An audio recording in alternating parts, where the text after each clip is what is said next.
Hello and welcome back to what will probably be my final vlog from the Birmingham 22 Commonwealth Games. So I've just got back from the closing ceremony, and the ceremony I thoroughly enjoyed. There was loads going on, lots of music acts, lots of history, and also looking ahead to the future Commonwealth Games host, Victoria, who will be hosting in 4 years' time. So yeah, I really enjoyed the closing ceremony. So I'm just going to give you a brief update in terms of where I'm at with my research over the past couple of days. So this morning, I went along to University of Birmingham's squash centre and hockey pitches and facility as well, and it was really interesting to see how the University of Birmingham had effectively turned their sports centre into a squash courts, and it was really well fitted venue. Really great atmosphere in there, and University of Birmingham, they are one of the partners of the games as well, and they've obviously got plans in place to try and bring visitors to different parts of their sites as well. So they had an area of the space on the campus advertising them one of their museums.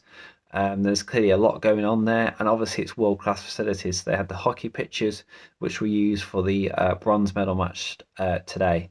I was able to go along to the mixed doubles squash finals and bronze medal match today. So the finals in the women's were won by New Zealand, and I think in the men's it was an All England final. So that was really fantastic to see, and the atmosphere in there was brilliant. Over the weekends, so I went to Edgbaston to watch the women's final, and it was India versus Australia. And I think it was one of the highest recorded attendances of a women's international T20 game, which was really great.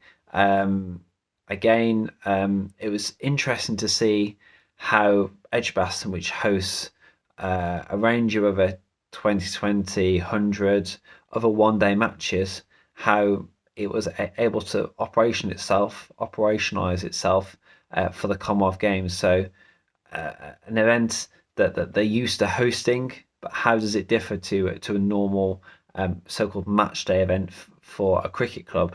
So that was really great to see.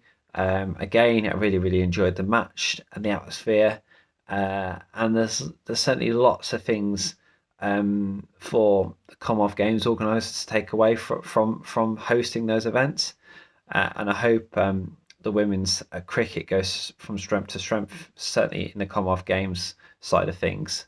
Yeah, and as well as that, I've been back to visit a few other places and businesses near venues as well. So when I was back for the closing ceremony today, I was also visiting some local businesses around Perry Bar earlier on the day.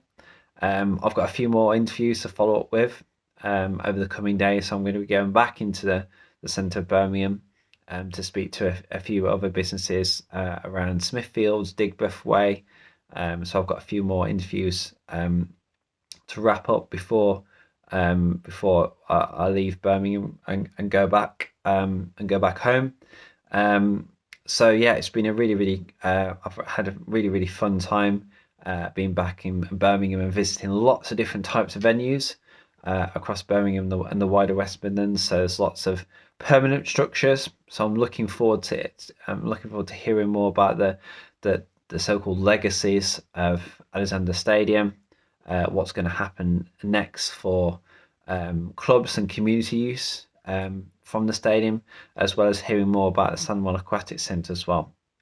Obviously, it might take a little bit of time. So the Sandwell Aquatic Centre is going to be turned into a leisure centre, and this is going to take around about a year to do so. So I'll be certainly keeping tabs of where they're at in terms of short-term legacy for those venues, for those permanent spaces.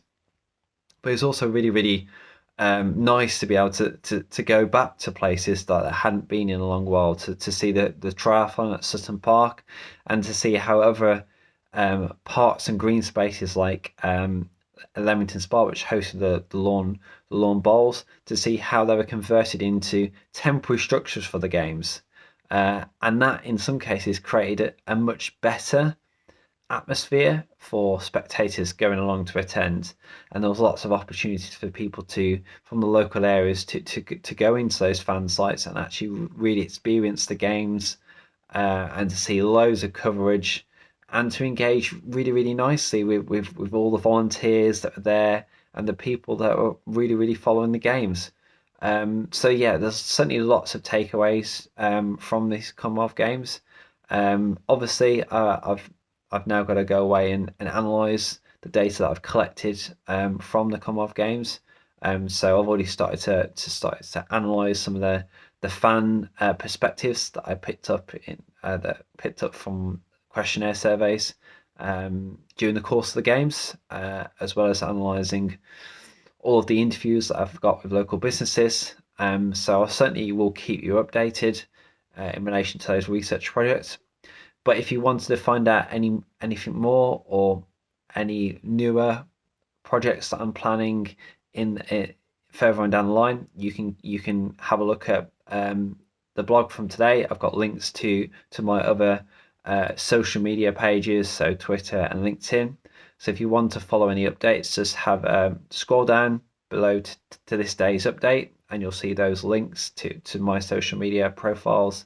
Yeah, and I hope you've enjoyed the updates and following along from the Birmingham 22 Commonwealth Games. And hopefully you'll hear from me in the future from another series of vlogs. So thank you very much for watching anyway.